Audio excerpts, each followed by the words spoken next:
मैं सुनील आप सभी का आपके one of the favourite YouTube channel study inspire पर स्वागत करता हूं। और जैसा कि आपने थंबनेल में देखा है कि आज की इस वीडियो में हम क्लास 12 एनसीईआरटी मैथमेटिक्स के चैप्टर सेकंड की एक्सरसाइज 2.1 के कुछ क्वेश्चंस डिस्कस करेंगे जो भी रिलेटेड है अपनी रेंज और डोमेन वाली टेबल से। मतलब जो अपने प्रांत और परिसर वाली टेबल देखी ना स्टार्टिंग में, उसी से रिलेटेड कुछ क्वेश्चन सॉल्व करेंगे जो कि अपने सिलेबस के क्वेश्चन है। तो अपन बात करते हैं अपनी एक्सरसाइज 2.1 के कुछ क्वेश्चंस की, जिनमें देखो अपन को दिया क्या है, निम्नलिखित के मुख्य मानों को ज्ञात कीजिए। मतलब कि अपन को प्रिंसिपल वैल्यू के लिए अपन को टेबल देख लिए वो रेंज और डोमेन वाली, तो अब उसकी रेंज में होने चाहिए। जो भी अपन को सॉल्यूशन मिलेगा वो उस रेंज में होगा, तब तो वो प्रिंसिपल वैल्यू मतलब मुख्य मान कहलाएगा। अदरवाइज अपन को उस रेंज में लाना पड़ेगा उस आंसर को। ओके, तो ध्यान देना।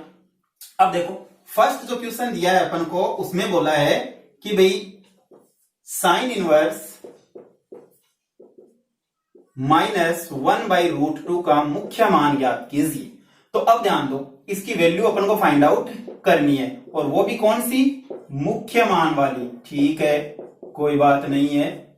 अब ध्यान देना यहां पर कि साइन इनवर्स -1/√2 है। ठीक है, अब देखो ये अपने पास में होगा क्या, ये थीटा ही तो होगा। साइन इनवर्स -1/√2 है, ये एक थीटा ही तो होगा। ये अपन अच्छे से पहले भी देख चुके हैं कि साइन इनवर्स पूरा कंप्लीटली मिलकर के एक एंगल होता है। एंगल को अपन यूजुअली किससे डिनोट करते हैं, थीटा से डिनोट करते हैं। इसलिए अपन ने इसको क्या एज्यूम कर लिया, थीटा एज्यूम कर लिया।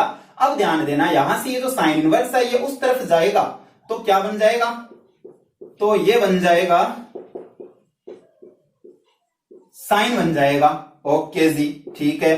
अब देखो माइनस की जगह पर माइनस है, 1/√2 है। 1/√2 ध्यान देना सही से, साइन के अंदर 1/√2 वैल्यू कितने डिग्री पर मिलती है, 45 डिग्री पर मिलती है। 45 डिग्री का मतलब अपन इसको क्या लिख सकते हैं, π/4 लिख सकते हैं। ओके, बिल्कुल सही बात है जी। ठीक है, अब ध्यान देना, इसको देखो अपन ऐसा भी कुछ लिख सकते हैं कि अपने पास में एक फॉर्मूला होता है, और वो फॉर्मूला होता क्या है, वो फॉर्मूला ये होता है कि sine minus theta is equals to minus of sine theta. Okay, तो देखो माइनस ऑफ साइन थीटा है, तो इसको हम क्या लिख सकते हैं, साइन माइनस थीटा, माइनस लगा दिया, ये थीटा की जगह पर π/4 आ गया इसमें, is equals to sine theta. Okay, अब देखो दोनों तरफ से कंपैरिजन करेंगे। कंपैरिजन करने का मतलब क्या हो गया कि -π/4 इज इक्वल्स टू क्या आ गया, थीटा। और देखो अब ध्यान देना, यहां पर थीटा इज इक्वल्स टू अपने पास में क्या हो गया, -π/4 हो गया। अब साइन इनवर्स के लिए अगर अपन मुख्य मान शाखा देखे, तो देखो इसके लिए अगर मुख्य मान शाखा की बात करें अपन, मुख्य मान शाखा तो वो क्या होती है बताओ, वो होती है अपनी -π/2 से लेकर के प्लस के π/2 तक होती है। तो चेक करो अपना जो ये आंसर है माइनस का π/4, ये इस रेंज में आ रहा है क्या, बिल्कुल आ रहा है। तो अपन यहां पर लिखेंगे कि -π/4 बिलोंग्स टू -π/2 टू +π/2 वाले इस इंटरवल के अंदर आ रहा है।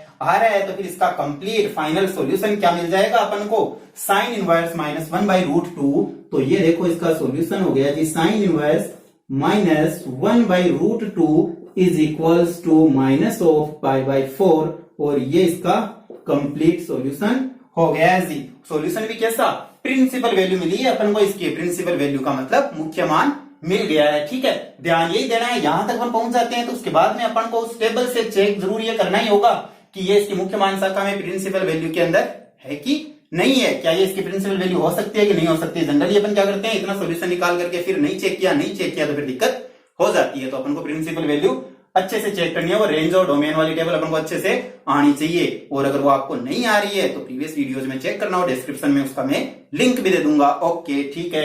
अब अपन चलते हैं इसके सेकंड क्वेश्चन में। तो सेकंड क्वेश्चन देखो अपन को क्या दिया है, सेकंड क्वेश्चन दिया है cos इनवर्स √3/2। ओके, तो इसको भी सॉल्व करते हैं। ठीक है, जल्दी से इसको थोड़ा सा रफ कर लेते हैं।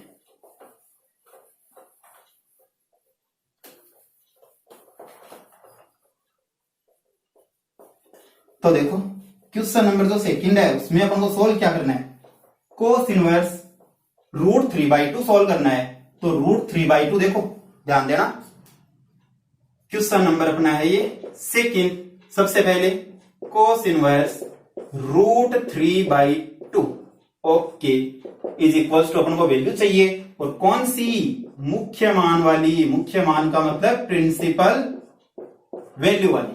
ओके, अब ध्यान दो, cos inverse under the root 3/2 is equals to, अपन क्या एज्यूम करेंगे, थीटा। क्यों, अपन को पहले से ही पता है कि ये पूरा कंप्लीटली थीटा ही तो होता है। ठीक है, अब देखो under root 3/2 is equals to क्या मिलेगा अपन को, इक्वल्स टू मिलेगा, ये कोस इनवर्स उधर चला जाएगा तो ये कोस बन जाएगा, मीन्स कोस थीटा। ठीक है, अब चेक करो कि कोस के अंदर अंडर रूट 3/2 है वो कितने डिग्री पर मिलता है, तो वो मिलता है अपन को 30 डिग्री पर, और 30 डिग्री को अपन रेडियन में लिखे तो वो क्या बन जाता है अपना, π/6 बन जाता है। ओके, ये भी सही बात है। अब दोनों तरफ से अपन कंपैरिजन कर लेते हैं, या फिर अपने पास में एक फॉर्मूला भी होता है, उस फॉर्मूले के थ्रू भी सॉल्व कर सकते हैं अपन, बट अपन चाहते हैं कि कोई इजी मेथड काम मिले एक बार। ठीक है, तो दोनों तरफ से कंपैरिजन करते ही π/6 इज इक्वल्स टू क्या आ गया, थीटा आ गया, और थीटा इज इक्वल्स टू π/6। अब ध्यान दो, कोस इनवर्स के लिए अपन ने जो रेंज डिफाइन की थी वो रेंज क्या थी, वो रेंज थी अपनी 0 to π। ओके जी, तो 0 to π के बीच में देखो π/6 आ रहा है क्या, बिल्कुल आ रहा है, बिल्कुल आ रहा है, तो फिर कहीं दिक्कत वाली बात ही नहीं है। ये लो जी, अपना आंसर क्या हो गया, cos inverse under the root 3/2 is equals to π/6। ये लो जी, अपना इसका आंसर हो गया। ठीक है, अब बात करते हैं अपन क्वेश्चन नंबर 3 की। तो क्वेश्चन नंबर 3 के लिए ध्यान दो, क्वेश्चन नंबर 3 में क्या दिया है, कोसेक इनवर्स 2। ठीक है, तो क्वेश्चन नंबर 3 सॉल्व कर लेते हैं भाई जल्दी से।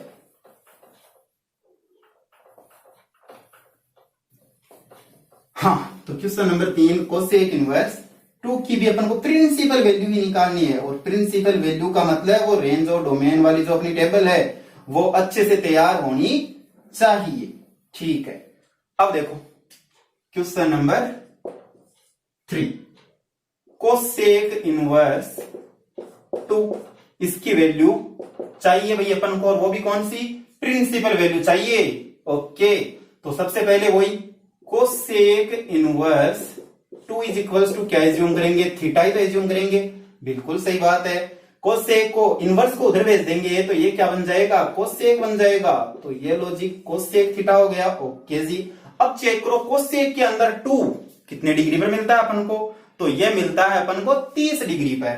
30 डिग्री को अगर अपन लिखे रेडियन में तो π/6 बन गया, तो cosec π/6 is equals to cosec theta. Okay, दोनों तरफ से कंपैरिजन कर लिया तो π/6 इज इक्वल्स टू क्या मिल गया अपन को, थीटा मिल गया, और थीटा इज इक्वल्स टू π/6 की अगर अपन बात करें तो क्या ये कोसेक वाली रेंज के अंदर आ रहा है क्या, बिल्कुल आ रहा है। और कोसेक वाली रेंज क्या थी, कोसेक की अगर अपन रेंज की बात करें तो रेंज की बात करते हैं तो कोसेक की रेंज थी अपनी, ध्यान देना, -π/2 से लेकर के प्लस के π/2 तक थी, लेकिन 0 उसमें शामिल नहीं था।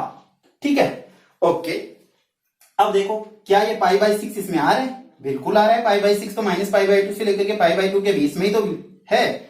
ओके, तो फिर इसका फाइनल सॉल्यूशन क्या मिल गया अपन को, इसका सॉल्यूशन मिल गया है कोसेक इनवर्स, या देखो ऐसे भी लिख सकते हो, कोसेक इनवर्स 2 का मुख्य मान π/6 है, ये भी चलेगा, बिल्कुल ही कोई दिक्कत वाली बात नहीं है। और चाहो तो ये लिख दो कि भाई cosec inverse 2 is equals to π/6। ठीक है, अब ध्यान दो, अपन देखो अभी यहां पर 3 इक्वेशन सॉल्व कर रहे हैं। अब ये 3 इक्वेशन क्यों सॉल्व कर रहे हैं, ये इसलिए सॉल्व कर रहे हैं कि भाई कम टाइम के अंदर अपन अच्छे से समझ भी पाए, चीजों को अच्छे से एक्सप्लेन भी करे। ठीक है, तो क्वेश्चन 3 अपन सॉल्व कर चुके हैं, और अगर आपको ये वीडियो पसंद आया है तो वीडियो को लाइक करें, शेयर करें और चैनल को सब्सक्राइब करना ना भूलें। ओके, थैंक यू, जय हिंद।